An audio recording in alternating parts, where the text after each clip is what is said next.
하나님께서 노아 때 홍수를 내려서 세상을 심판하고 멸하신 이유가 보통의 우리 상식으로는 그 당시 사람들의 지약의 잔이 가득 찼기 때문이다 라고 하죠. 지금은 지약의 잔이 가득 안 차서 심판이 아직 시작이 안 됐나요? 세상에 대한 심판이 세상이 지약의 잔으로 가득 찼기 때문에 심판이 되는 거라면은 지금은 지약의 잔이 가득 안 차서 아직 심판이 시작이 안 되는 거냐고요. 자, 창세기 18장 20절 21절 여호와께서 또 이르시되 소돔과 고모라에 대한 부르짖음이 크고 그 지악이 심히 무거우니 내가 이제 내려가서 그 모든 행한 것이 과연 내게 들린 부르짖음과 같은지 그렇지 않은지 내가 보고 알려 하노라. 창세기 18장에서 하나님께서 소돔과 고모라를 심판하는 이유에 대해서 성경은 뭐라고 말하고 있습니까?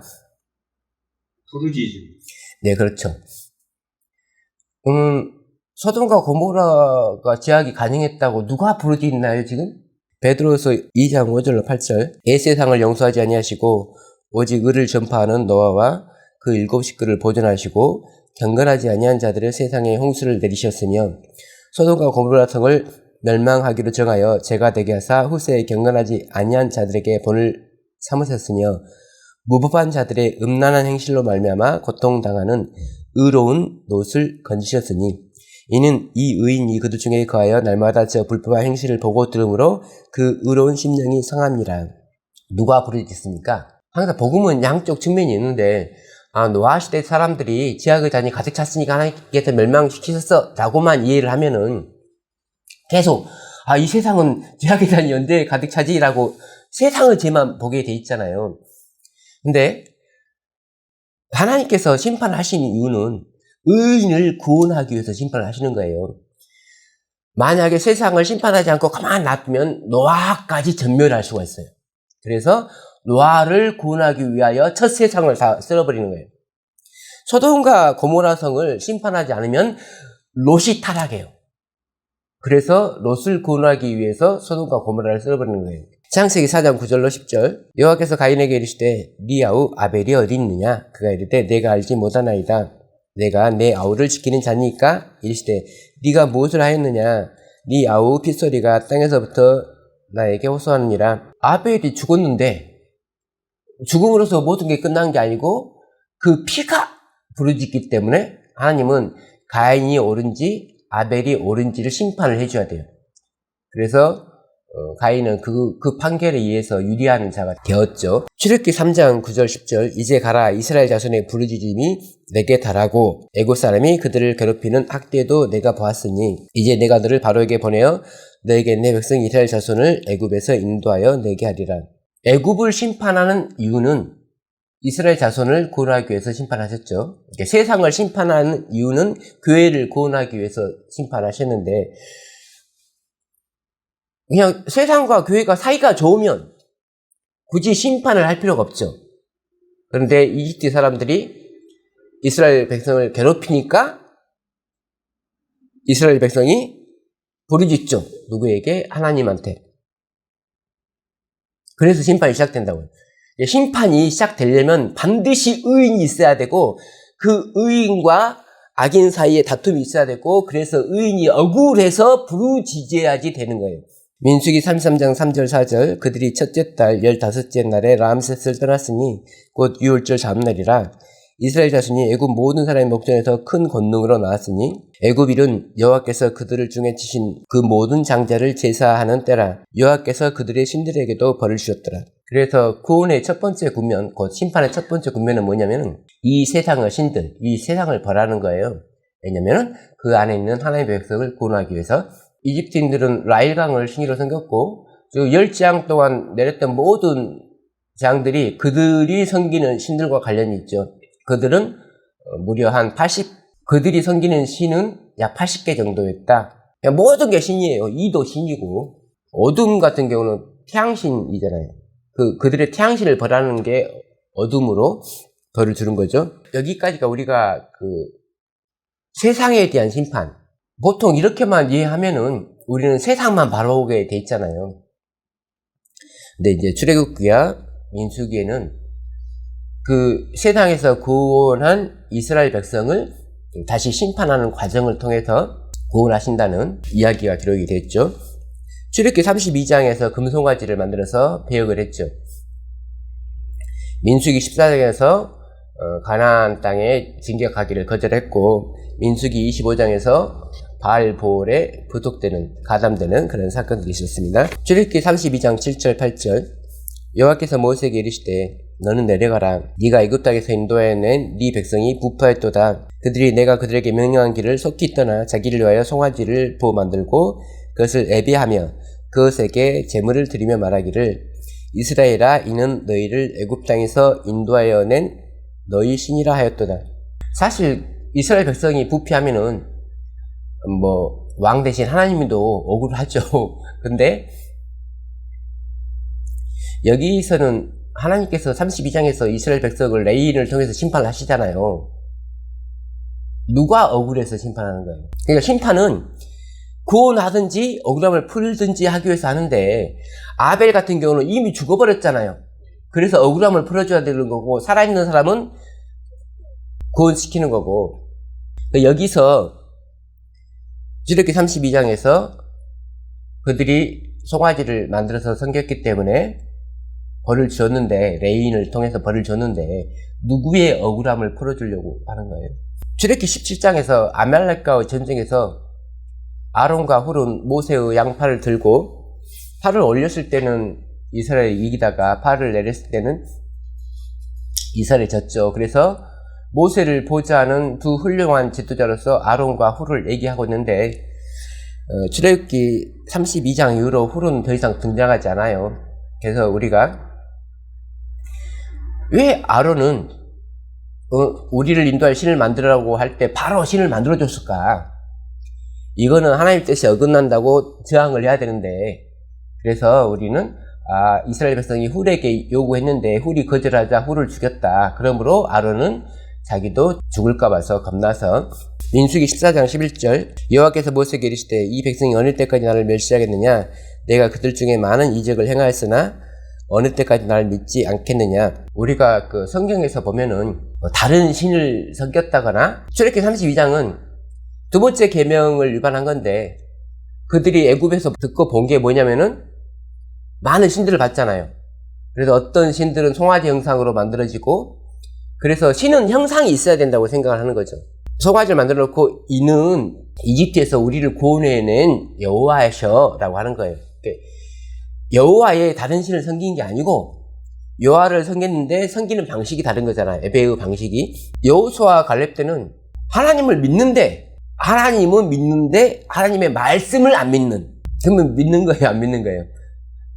안 믿는 거죠. 내 영광과 애국과 광야에서 행한 내 이적을 보고서도 이같이 10번이나 나를 시험하고 내 목소리를 청종하지 아니한 그 사람들은 내가 그들의 조상들에게 맹세한 땅을 결단코 보지 못할 것이요 또 나를 멸시하는 사람은 한 사람도 그것을 보지 못하리라. 그 다음 구절에 이제 갈렙에 대해서, 갈렙은 온전히 순종하였기 때문에 가나안 땅을 가겠다. 이 재판은 그들의 목숨을 당장 멸하지는 않았지만 가나안 땅에 들어갈 수 있는 자격을 제한하는 심판이었는데, 이 심판은 누구 때문에 시작됐냐면은 여호수아와 갈렙 때문에 시작됐죠. 그러니까 여호수아와 갈렙이 없었으면 이 심판 자체는 시작이 안 되는 거죠. 여호수아와 갈렙이 억울하잖아요. 충분히 우리의 믿음으로 충분히 들어갈 수 있는데 저 사람들은 왜 못 들어간다고 하지? 그러면 참된 믿음이 오기 전까지는 거짓된 믿음이 밝혀지지 않는 거잖아요. 참된 신이 오기 전까지는 거짓된 신들이 밝혀지지 않듯이 참된 믿음이 오기 전까지는 거짓된 믿음이 믿음이란 이름으로 통용이 되는 거잖아요. 심판이라고 하는 건 먼저 의인이 항상 있어야지 심판이 시작되는 거잖아요. 그렇죠? 여호수아와 갈렙이 없었으면 이런 심판이 필요가 없는 거죠. 민수기 25장 2절 3절 그 여자들, 모압 여자들이 자기 신들에게 제사할 때 이스라엘 백성을 청하며 백성이 먹고 그들의 신들에게 절함으로 이스라엘이 바알보올에게 가담하신지라. 여호와께서 이스라엘에게 진노하시니라. 전염병이 돌아서 많은 사람들이 죽고 있어서 백성들은 회막에 모여서 다 엉엉 울고 있었죠. 어떤 일산의 사람들이 가서 제사를 지냈는데 벌은 모든 이스라엘 백성이 받는 거잖아요. 그래서 원래 지금까지 사건들은 억울한 사람이 좀 제한이 돼 있었죠. 풀 개인이 죽어서 억울한 거고 여호수아와 갈렙이 자기들 믿음을 인정받지 못해서 억울한 거 한데 민수기 25장에서 사건은 이스라엘 전체가 억울한 거예요. 몇 명이 가서 예배 드렸는데 이방신한테 예배 드렸는데 전염병은 우리를 싹 죽이고 있단 말이에요. 그래서 그 억울함을 풀어줘야 되는데 심판자로 누가 등장하냐면 비느하스가 등장하죠. 비느하스가 상으로 두 남녀를 찔러 죽여서 연병이 그치잖아요. 하나님이 할 심판을 비느하스가 먼저 땡겨서 한 거죠. 그럼으로써 백성 중에 실제로는 하나님을 안 섬기는 사람들은 멸망당한 거잖아요. 세상에 대한 심판은 세상 신에서부터 세상 사람들로부터 교회와 그리스도인을 구출하는 거라면은 마지막 심판은 교회 내에서 믿음이 부패한 사람들 가운데서 믿음이 있는 사람들을 구원하는 과정이란 말이에요. 심판하기 위해서 어떤 과정이 필요할까요? 말씀이 제시돼야 될 거 아니에요. 그게 심판이죠. 말씀이 제시되면 믿음이 없는 사람들은 말씀을 거부할 거고 믿음이 있는 사람들은 말씀을 붙잡을 거고 너무 간단하잖아요. 창세기 15장 16절 내 자손은 4대 만에 이 땅으로 돌아오니 이는 아모리 족속의 제약이 아직 가득 차지 아니함이니라 하시더니 아브라함에게 약속한 때로부터 이 말씀으로 약속한 때로부터 약 470년 후에 아모리 족속에 대한 심판이 시작돼요. 여호수아를 통해서. 그러면 470년 되니까 아직 제약의 단이 철찼고 470년 지나니까 제약의 단이 다 찼느냐 라고만 생각하면 출애굽기 1장 7절 이스라엘 자손은 생육하고 불어나 번성하고 매우 강하여 온 땅에 가득하게 되었더라. 결국은 의인이 땅에 가득 차니까 심판이 시작되는 거잖아요. 이스라엘 자손이 땅에 가득하지 못하면은 결코 아모리 족속을 심판을 할 수가 없는 거예요. 심판의 시점은 항상 이스라엘 자손한테 있죠. 그 중에서 이스라엘 자손이 걸어가게 되지 못하고 이스라엘 자손 중에서 의로운 사람이 나오지 못하면은 심판이 안 시작되는 거죠. 열왕기하 21장 11절 유다왕 므낫세가 이 가증한 일과 악을 행함이 그 전에 있던 아모리 사람들의 행위보다 더욱 심하였고 또 그들의 우상으로 유다를 범죄하게 했도다. 하나님의 심판은 공의로운 심판이어서 너는 내 백성이니까 좀 내가 봐줄게 가 아니고 내 백성이든 백성이 아니든 공평하게 심판하는 건데 로마서 2장 12절 무릇 율법 없이 범죄한 자는 또한 율법 없이 망하고 무릇 율법이 있고 범죄한 자는 율법으로 말미암아 심판을 받으리라. 그러니까 교회 다니는 사람도 심판받고 교회를 안 다니는 사람도 심판받으면 교회를 왜 다녀요? 라고 물어보니까 바울은 로마서 3장 1절 2절에서 그런즉 유대인의 남이 무엇이며 할례의 유익이 무엇이냐 범사에 많으니 우선은 그들이 하나님의 말씀을 맡았음이니라. 그래서 결론적으로 지악의 잔이 가득 차면 심판이 시작되는 게 아니고 의인이 차면 심판이 시작된다. 평소에는 의가 드러나지 않죠. 근데 악이 차면 의가 드러나고 의가 차야지 죄가 드러나죠. 이 사람들이 악하니까 심판하는 거잖아요. 악하니까 심판하기 위해서는 악이 뭔지를 알아야 되잖아요. 그럼 이 사람들의 행위가 선해야 되고 이 사람들 행위는 악해야 되잖아요. 근데 선한 행위를 한 사람이 없는데 악한 사람을 갖고 너네들 참 악해 라고 하면은 다 눈이 세 개인데 야 눈이 두 개 있는 사람들이 있으니까 너네가 좀 이상해 라고 말해야 되는데 다 세 개인데 너네 이상해 라고 말하면 안 되잖아요. 다 첫째 날을 지키는데 너네 말씀대로 안 사네 라고 할 수 없는 거예요. 누군가가 일곱째 날을 지켜야 돼요. 그래야지 심판이 시작돼요. 모세에 대해서 좀 알아봤고 엘리야에 대해서 알아봅시다. 열왕기상 18장 17절 21절 엘리야를 볼 때 아합이 그에게 이르되 이스라엘을 괴롭게 하는 자의 너냐? 그가 대답하되 내가 이스라엘을 괴롭게 한 것이 아니라 당신과 당신의 아버지의 집이 괴롭게 하였으니 이는 여호와의 명령을 버렸고 당신이 바알들을 따랐음이라. 그런즉 사람을 보내 온 이스라엘과 이세벨의 상에서 먹는 바알의 선지자 450명과 아세라의 선지자 400명을 갈멜산으로 모아 내게로 나아오게 하소서. 아합이 이에 이스라엘의 모든 자손에게로 사람을 보내 선지자들을 갈멜산으로 모으니라. 엘리야가 모든 백성에게 가까이 나아가 이르되 너희가 어느 때까지 둘 사이에서 머뭇머뭇하려느냐? 여호와가 만일 하나님이면 그를 따르고 바알이 만일 하나님이면 그를 따를지니라 하니 백성이 말 한마디도 대답하지 아니하느니라. 애굽에서 이스라엘 백성을 구원한 사건이 다른 신을 섬기는 사람들에게서 하나님을 섬기는 사람들을 구원한 거잖아요. 지금 엘리야의 첫 번째 사역은 뭐냐면은 바알을 섬기는 사람들의 영향력에서 이스라엘 백성들을 구원하는 거란 말이에요. 그럼 이거는 세상에 대한 심판이죠. 이렇게 하나님께서는 세상에 대한 심판과 교회에 대한 심판에 대해서 성경에 여러 번 반복해서 말씀하셨다는 거죠. 첫 번째 심판은 바알과 아세라를 심판하는 건데 엘리야 때문에 심판받는 거죠. 엘리야가 없었으면 심판 자체가 없어요. 그냥 이스라엘은 계속 바알과 아세라를 섬기면서 행복하게 살 수 있는 나라인데 엘리야가 등장하니까 심판이 시작되는 거예요. 열왕기하 1장 3절 4절 여호와의 사자가 디셉 사람 엘리야에게 이르되 너는 일어나 올라가서 사마리아 왕의 사자를 만나 그에게 이르기를 이스라엘에 하나님이 없어서 너희가 애굽의 신 바알세부백에 물으러 가느냐. 그러므로 여호와의 말씀이 네가 올라간 침상에서 내려오지 못할지니라 네가 반드시 죽으리라 하셨다 하라. 엘리야가 이에 가니라. 이스라엘 민족은 엘리야의 첫 사업에서 어느 정도 배교에서 벗어났다고 볼 수가 있죠. 그리고 아합을 통해서도 하나님께서 여러 번 역사를 하셨고, 근데 이제 아합의 아들 중에 한 명이 여호와 하나님을 제쳐두고 다른 신에게 묻는 거잖아요. 그러니까 엘리야의 첫 번째 사역은 세상을 심판하는 거고, 두 번째 사역은 교회를 심판하는 거예요. 이건 모세와 똑같죠. 모세가 처음에는 애굽을 심판했고 두 번째는 광야에서 이스라엘 백성을 심판했듯이 하나님의 심판은 그렇게 세상과 교회를 공정하게 공의롭게 심판하시는 거예요. 죄인은 왕 한 명이 졌어요. 근데 왕이 엘리야를 데리고 와라고 하니까 출동을 했어요. 군대가 출동을 해갖고 50명씩 100명이 불에 타 죽었어요. 그럼 누가 억울해요? 백성들이 억울하죠. 군사들이고 백성들이고. 왜냐면 왕을 잘못 만나서 죽는 거잖아요. 자기들 죄 때문에 죽는 게 아니고 왕을 잘못 만나서, 지도자를 잘못 만나서 죽는 거잖아요. 그래서 이스라엘 전체가 억울하잖아요.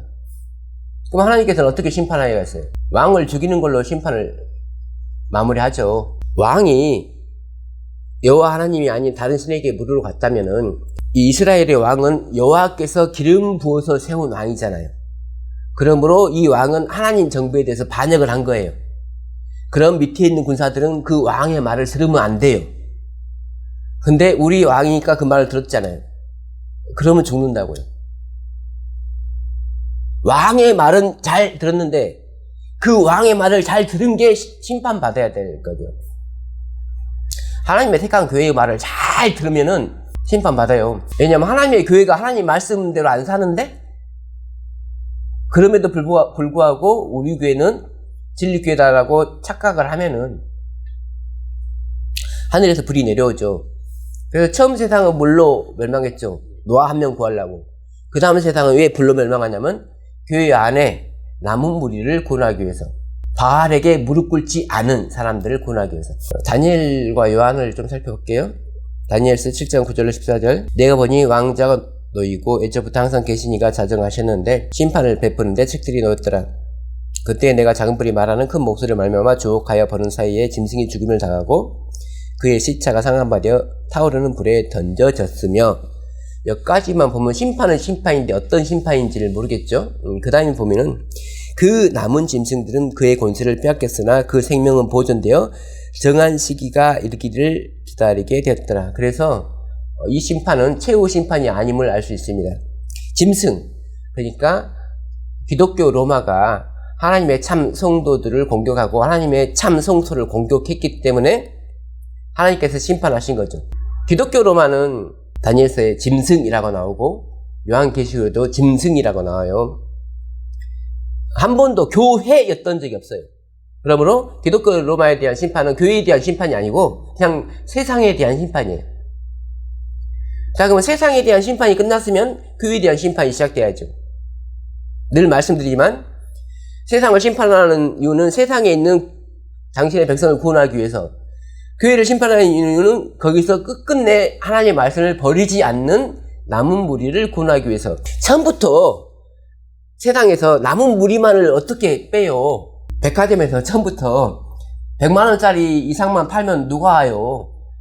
만원짜리도 있고 5만원짜리도 있고 5천원짜리도 있고 하니까 사람들이 오잖아요. 그 중에서 100만원짜리 갖고 하듯이 하나님께서 일하는 방법은 처음부터 미림 대단한 사람을 부른 게 아니고 믿음이 다 엇비슷한 사람들 중에 믿음이 대단한 사람들이 하나씩 끼어서 오도록 의도를 하시는 거죠. 내가 또 밤 한상 중에 보니 인자 같은 이가 하늘 구름을 타고 와서 옛적부터 항상 계신 이에게 나아가 그 앞으로 인도되매 그에게 권세와 영광과 나라를 주고 모든 백성과 나라들과 다른 언어를 말하는 모든 자들이 그를 섬기게 하였으니 그의 권세는 소멸하지 아니하는 영원한 권세요 그의 나라는 멸망하지 아니할 것이니라. 그래서 첫째 천사 기별은 1844년 10월 22일에 예수님께서 심판하실 시간이 됐다라고 말씀하는 거예요. 자, 근데 여기서 생각해 봐야 될 것은 분명히 한때 두때 반때의 끝인 1798년에 기독교 로마가 일시적으로 무너졌죠. 교황이 죽었는데 다시 살아났지만 교황이 죽음으로써 그동안 핍박받던 개신교는 전에 없는 평화를 누리면서 전도를 할 수가 있었죠. 근데 이 개신교계가 한 개의 교파가 아니고 너무 많은 교파라는 거죠. 그래서 하나님께서는 교회에서 불러내는 게 아니고 스스로 하나님의 교회라고 자칭하는 사람들 중에서 불러내요.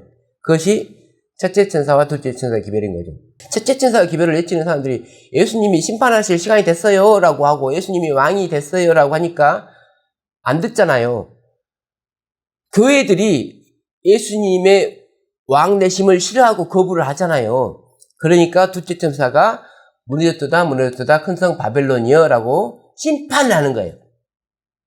그래서 1844년 이후로 개신교계는 예언적으로는 하나님께 버림받은 하나님과 아무 상관없는 교단이에요. 그러니까 무늬만 기독교지 그냥 세상이에요. 그 다음에 셋째 천사의 기별이 전파됐죠. 원래는 첫째와 둘째와 셋째의 삼중 복음을 절하는 거예요. 그래서 계시록 14장 6절 8절은 거짓 선지자에 대한 심판인데 거짓 선지자를 심판하려면은 참 선지자가 와야 되죠. 참 선지자가 오기 전까지는 이것도 역시 마찬가지예요. 말씀이 주어지기 전까지는 사람들이 자기가 틀렸는지 맞았는지 모르는 거죠. 이 말씀이 정말 어려운 말씀이죠. 다니엘서에 있는 예언을 가지고 말을 해야 되기 때문에 정말 어렵잖아요.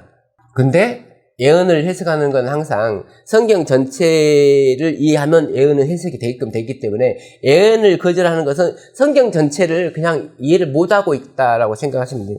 그래서 계시록 18장 천사는 세 천사의 기별을 거절한 교회에 대한 심판이라니까요.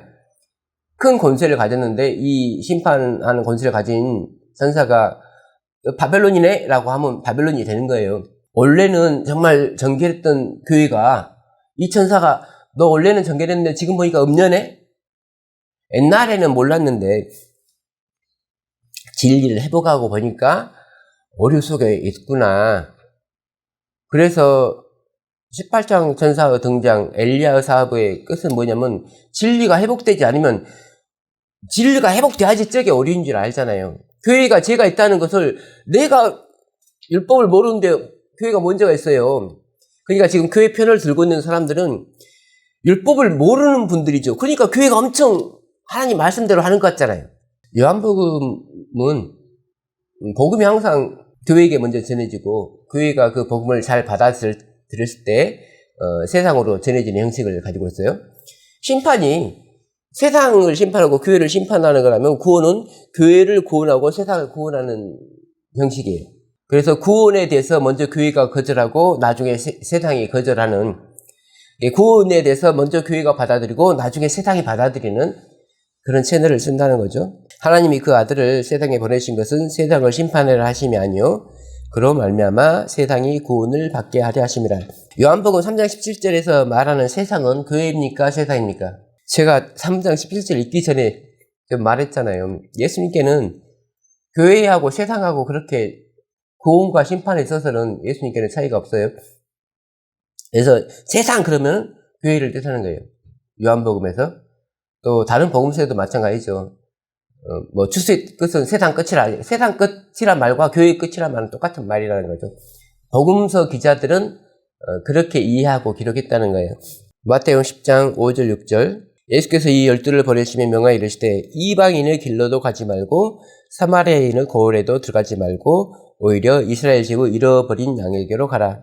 마태복음에서는 아직은 이방인들을 전도할 때가 아니고 하나님 백성을 먼저 전도해라 라고 하는 거예요. 14, 15절 누구든지 너희를 영접하지도 아니하고 너희 말을 듣지도 아니하거든 그 집이나 성에서 나가 너희 발의 먼지를 떨어버리라. 내가 진실로 너에게 이르노니 심판날에 소돔과 고모라 땅이 그 성보다 견디기 쉬우리라. 마태복음 12장 41절 심판 때에 니느웨 사람들이 일어나 이 세대 사람을 정죄하리니 이는 그들이 요나의 전도를 듣고 회개하였음이거니와 요나보다 더 큰 이가 여기 있으며. 그래서 이방인을 심판하는 논리와 하나님의 교회를 심판하는 논리는 똑같은 거예요. 암만큼 심판을 하는 거고 모르는 거에 대해서 심판하는 게 아니죠. 근데 이제 보통 자기 스스로가 말로 실토를 하잖아요. 자기가 뭘 알고 있다는 걸 실토하잖아요. 그게 죄인 줄 알면서 죄가 아니라고 스스로 타협을 하는 거지 죄인지 몰라서 죄를 짓는 사람이 없죠.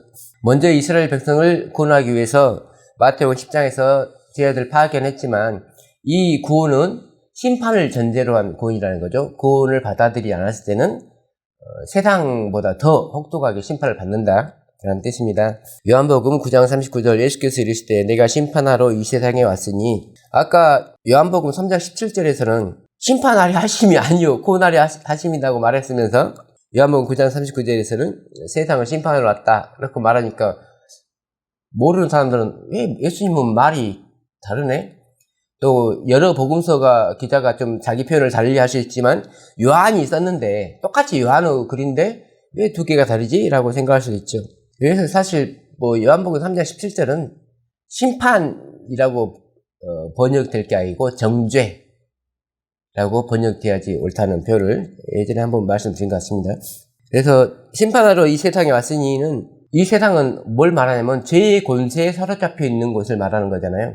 그래서 예수님께서 세상이라고 하면은 예수님을 믿지 않는 예수 그리스도를 주님으로 받아들이지 않는 세상만을 뜻하는 게 아니고 그냥 죄의 권세가 있는 죄의 권세에 지배받고 있는 모든 것을 세상에 낳는단 말이에요. 반대로 하늘은 죄의 권세에서 벗어나야 되는데 죄의 권세라고 하는 건 뭐냐면은 내가 성경 말씀대로 믿지 않는 게 죄의 권세 아래 있는 거잖아요. 보지 못하는 자들은 보게 하고 보는 자들은 맹인이 되게 하려 함이라 하시니 하나님 말씀을 봐도 뭔 말인지 모르는 이유는 하나님 말씀이 어둡기 때문에 모르는 게 아니고 내가 눈을 감으니까 어두운 거예요. 내 눈에 안약을 발라서 내가 먼저 떼야지 하나님 말씀이 보이죠. 요한복음 12장 47절 48절 사람이 내 말을 듣고 지키지 아니할지라도 내가 그를 심판하지 아니하노라. 내가 온 것은 세상을 심판하려 함이 아니요 세상을 구원하려 함이로다. 나를 저버리고 내 말을 받지 아니하는 자를 심판할 리가 있으니 곧 내가 한 그 말이 마지막 날에 그를 심판하리라. 심판은 공의로운 것이어서 네가 마음에 안 들어서 벌하는 게 아니고 원칙을 어겼기 때문에 벌을 받는 것이다. 말라기 4장 5절로 6절 보라 여호와의 크고 두려운 날이 이르기 전에 내가 선지자 엘리야를 너에게 보내리니 그가 아버지의 마음을 자녀에게로 돌이키게 하고 자녀들의 마음을 그들의 아버지에게로 돌이키게 하리라. 엘리야를 보내주신 목적이 가족 간에 화목하라고 보내주신 거잖아요. 근데 뭐 세상 사람들도 다 가족과 화목하잖아요. 근데 예수 그리스도도 화목제를 보내주셨잖아요. 말씀으로 진리로 화목해야 되지 그게 하나님께서 원하는 화목이죠. 왜냐하면 마지막 날에 예수님께서 말씀하신 그 말씀이 우리를 심판하기 때문에 그 말씀을 받아들인 사람이 화목하다는 거잖아요. 누가복음 1장 17절 그가 또 엘리야의 10년간 능력으로 주 앞에 먼저 와서 아버지의 마음을 자식에게 거스리는 자를 의인의 슬기에 돌아오게 하고 성경은 우리가 감추인 보화라고 하잖아요. 진리는 감추인 보화인데 밭이 넓죠. 밭 어디에 보물이 숨겨 있는지 모르고 또 얼마나 깊이 파야지 보물이 나오는지를 모르잖아요.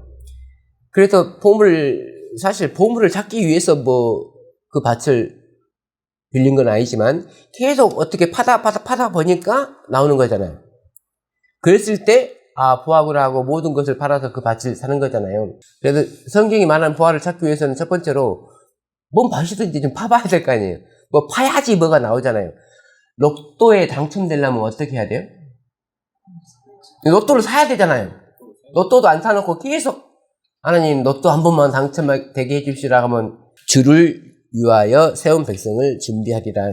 그래서 하나님께서는 우리가 멸망당하지 않고 구원받을 수 있게끔 계획을 세워 놓으셨기 때문에 그 말씀이 인도하는 대로 따라가면 구원을 받게끔 아주 성경은 너무나 자상하고 쉽게 구원을 너무 쉽게 제시하고 있는데 참 신기하잖아요. 그래서 그 말씀을 믿지 않는 것은 자아를 사랑하기 때문에 그래요. 내가 말씀이신 예수님이 내 위에 떨어져서 나의 자아를 깨뜨리고 내가 예수님께 굴복해야 되는데 내가 좋아하고 내가 바라는 것들과 예수님 말씀과 달라요. 그러면은 수단과 방법을 안 가리고 그 말씀에 대해서 거부를 하게끔 돼 있어요. 근데 정작 본인들은 그걸 잘 해석한다고 생각하지 잘못 해석하고 있다고 생각은 안 하죠. 오늘은 심판의 두 국면에 대해서 알아봤고 하나님께서는 세상을 심판하시는데 세상을 심판하신다는 말은 교회를 심판하신다. 특히 모세와 엘리야의 사역을 통해서 하나님께서 먼저 세상을 심판하시고 그 다음에 교회를 심판하시는 그런 심판의 두 체계를 살펴봤고 그래서 엘리야가 나타났다는 것은 교회에 대한 마지막 심판이라고 인식을 하면 되는 거고 심판이 시작됐다는 것은 우리의 구원이 바로 코앞에까지 왔다라고 생각하시면 되는 거예요. 심판이 있기 위해서는 반드시 의인이 있어야 된다. 의인은 말씀대로 사는 사람이죠. 아벨은 뭐 어떤 착한 행동을 했나요? 뭐 부모님께 효도를 했나요? 아니죠. 그냥 하나님이 드리라는 대로 제사를 드렸죠. 근데 그게 가인하고 제사를 드리기 전까지는 가인하고 아벨하고 정말 사이좋은 형제였어요. 근데 제사에서 서로 생각이 달라지니까 결국은 한 사람이 한 사람을 죽이는 거잖아요. 의인이라고 하는 것은 아무 무리를 불러일으키지 않는 사람을 의인이라고 하는 게 아니고 하나님 말씀이 남들이 볼 때 말이 안 되는 말인데 하나님 말씀이니까 존중하는 사람이 의인이에요. 그래서 예수 그리스도가 오시는 거는 간단합니다. 우리가 의인이 되면 되는 거예요. 그럼 우리를 구원하게 오는 거죠. 여태 안 왔다는 건 다 의인이 아니기 때문에 못 오시는 거잖아요. 의인이 못되게 한 것이 말씀에 대한 무지, 말씀에 대한 맹인이 됐기 때문에 의인이 되지 못한 거고 말씀이 회복되면은 그때부터는 의인들이 속출을 해야 되죠. 말씀을 의지하는 의인들이. 감사합니다. 네.